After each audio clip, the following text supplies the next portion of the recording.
Jangan lupa like, comment, and subscribe channel YouTube TVRI Bengkulu dan nyalakan lonceng notifikasinya.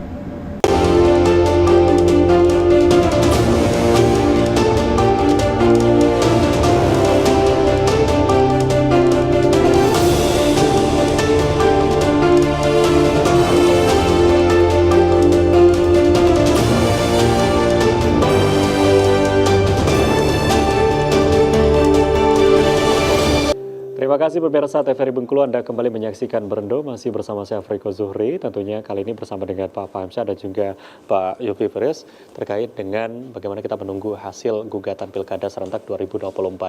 Nah, kalau kita melihat partisipasi masyarakat untuk Pilkada Serentak di 2024, seberapa besar sih Pak partisipasi masyarakat untuk dapat memilih gitu, menentukan kepala daerah? Karena kalau kita melihat kan beberapa fenomena yang terjadi karena sering simpang siur informasi, apalagi ini media sosial kadang rame-ramenya gitu ya. Ini kan menunjukkan bahwa masyarakat ataupun generasi saat ini, khususnya generasi Z, generasi milenial cukup antusias melihat Pilkada Serentak. Kalau di Provinsi Bengkulu seberapa tinggi partisipasi masyarakat? Kalau saya di Provinsi Bengkulu di atas 60 ya Pak? Lebih Pak, Lebih, kan? 80% sekarang. 80% kan? Malah meningkat komanya dari Pilkada yang lalu. Nah, ini kan menarik. Kan saya lihat di kota, saya kena lebih banyak konsen di kota itu cukup tinggi, saya bilang itu. Ini dari hasil perolehan suara itu seperti, wah ini tinggi sekali. Makanya saya katakan bahwa sekarang ini memang nanti mungkin ini kan, kalau seandainya metodenya sudah berbasis IT semua dilaksanakan, ya akan lebih tinggi. Tapi memang untuk menuju ke situ pasti ada, tentu berproses ya. Nah perangkat hukumnya harus kita persiapkan. Jadi dari yang tahun kemarin dengan tahun sekarang saya lihat memang ini tinggi nih sekarang ini ya. Artinya tingkat kesadaran. Dan itu tidak lepas juga daripada kawan-kawan penyelenggara dengan gencar-gencar melakukan sosialisasi ya ke perguruan tinggi, termasuk kita di perguruan tinggi saya sendiri sering memanggil gitu kan. Karena apa? Apapun kebijakan yang diambil di negara kita ini tidak terlepas daripada keputusan politik. Jadi kalau Anda tidak berpartisipasi ya rugi Anda sendiri ya. Nah, seperti saya di bidang pendidikan, kita mau bicara beasiswa itu kan diputuskan juga anggarannya oleh mereka yang ada di DPR RI karena memang itu tugas mereka mengawaskan dan mereka mengesahkan undang-undang. Nah sementara kita butuh itu, kita sendiri nggak mau partisipasi. Itu selalu saya berikan penyadaran ke mahasiswa, jadi nggak usah. Nah sekarang juga Pak, saya libur, saya nggak mungkin pulang. Loh kan bisa ada proseduralnya, bikin surat pindah pemilih. Sementara kan begitu. Jadi memang kita ajarkan mahasiswa itu jangan khawatir. Anda nggak pulang misalnya ke Lebong, misalnya, ya minta suratnya mau milih di sini, boleh kan gitu. Kadang-kadang kan mereka berpikir tanggung ini 1 hari. Nggak mau pulang gara-garanya memilih, biarlah saya nggak milih golput. Nah itu yang kita tidak benarkan. Kita terus mengedukasi nih, masa ayo kita partisipasi kita terhadap ini. Karena hari ini kita menentukan negara kita untuk 5 tahun ke depan. Terus berkesinambungan, nanti terus aja. Karena apa? Kadang-kadang kita sadarkan kepada mereka, suatu saat katanya sedang digembar-gemborkan Indonesia Emas 2045, artinya ya Anda ini yang akan di sana. Nah sekarang Anda nggak yang mau partisipasi, gimana kita jangan mimpi kita bicara 2045 generasi emas itu. Karena generasinya sekarang aja tidak mau. Benar, karena generasi sekarang lah yang akan itu yang akan menentukan ya. Makanya saya imbau terus tuh, saya genjot terus ya. Mereka lama-lama mereka memahami.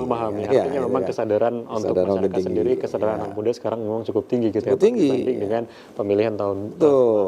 Nah kalau untuk partisipasi masyarakat sendiri dalam ikut mengawasi, memantau gitu ya untuk proses dan tahapan pilkada sendiri, kalau dari Bawaslu melihat seperti apa Pak? Apakah juga cukup meningkat, bagaimana masyarakat melihat gitu ya perkembangan dari pilkada tahun 2024 ini?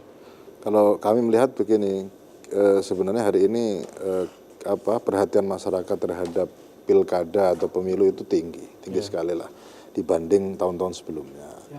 Kenapa? Ya mungkin karena pengaruh informasi informasi yang buka deras. Misalkan sekarang serba digital dan lain-lain, informasi itu cepat sekali sampai, termasuk kampanye, termasuk informasi sosialisasi dari berbagai kalangan, dan termasuk efek dari keserentaan pilkada. Jadi pemilu ini kan menjadi pemilu serentak, kemudian pilkada juga pilkada serentak yang dilakukan di tahun yang sama. Dan ini baru sejarah sekali ya, baru satu-satunya dimulai di Indonesia, jadi serentak melakukan pemilihan kepala daerah. Nah tentu kan semua masyarakat, semua mata tertuju kepada pelaksanaan pilkada ini. Nah kami menilai bahwa hari ini antusiasme masyarakat tinggi, termasuk respon terhadap kejadian-kejadian itu tinggi juga. Misalkan laporan tinggi di Bawaslu, di kabupaten juga tinggi. Terus kemudian ada info-info itu kan mudah sekali. Kita dijapri, disampaikan begini, terus banyaklah. Ini tinggi, antusias masyarakat tinggi. Sudah banyak kemudahan tadi ya. Kemudahan adanya tinggi. Di era teknologi seperti sekarang. Kalau tadi bahkan untuk memilih sendiri gitu ya Pak, mungkin bisa mengajukan gitu. Betul. Bahkan untuk melaporkan juga sudah ada pengajuan dalam bentuk digital dan sebagainya. Jadi kalau saya boleh katakan Bang Friko, tingkat partisipasi masyarakat itu sudah tinggi, keberanian masyarakat itu tinggi. Contoh, mohon maaf ya Pak Ketua ya, ketika proses pilpres, saya kan dilaporkan. Ya kita nggak apa-apa. Dasar apa nih? Saya hadir, panggil WhatsApp kita datang, tanya sama beliau. Iya, waktu pilpres ada capres. Pilpres itu UNES itu kampus yang pertama didatangin itu, se-Indonesia loh. Sehingga dilema-dilema itu banyak. Dan ketika kita tahu aturannya kita datang, mereka diproses. Artinya makanya saya lihat kata Pak Ketua sekarang hampir 80% laporan ya wajar. Sekelas lembaga tinggi dia berani melaporkan, lembaga perguruan tinggi ya. Artinya memang kepeduliannya terhadap proses demokrasi memang jalan di Bengkulu. Kadang-kadang orang setengah sudahlah perguruan tinggi usahlah kita laporkan ini kan gitu. Tapi kan mereka melaporkan gitu. Bagi saya itu proses demokrasi yang luar biasa bagi saya. Saya coba lalui ke Panwascam dipanggil, oh begini kawan-kawan dipanggil. Ya kita ikutin gitu. Artinya demokrasi kita betul-betul Demokrasi itu berjalan kita bangun, gitu ya? kita berikan contoh. Kan kalau namanya tempat orang menimba ilmu perguruan tinggi kan untuk namanya guru kan untuk ditiru dan digugu dan ditiru kan gitu ceritanya. Ya kalau saya itu aja dipanggil nggak mau datang atau nggak ada utusannya, gimana dengan masyarakat? Siapa yang mau contohkan? Iya benar. Jadi, makanya saya potong tadi kalau pedulian masyarakat udah cukup tinggi, ya. Nggak masalah. Gitu. Iya benar. Nah, mudah-mudahan nanti ke depan terus aja sepanjang kita bisa mengikuti. Nggak mungkin lah sebagai pengawas dia akan mengada-ngada, itu nggak ada cerita, itu sesuai regulasi aja. Artinya memang sesuai regulasi mengikuti dalam aturan itu sendiri. Ya gitu kan setelah kita baca apa dasar dimungkinkan kan nampak. Oh ya, kemudian kita, saya nggak melihat, kan ada rekaman masing-masing kampus kan juga punya rekaman. Di mana sih salah kita kan gitu. Oh ternyata ada di sini, ya sudah. Jadi ini menunjukkan bahwa masyarakat sudah betul-betul Peduli sekarang terhadap masyarakat. dengan pilkada seperti ini. Baik, pemirsa kami akan kembali pastinya dalam Berendo, jangan kemana-mana.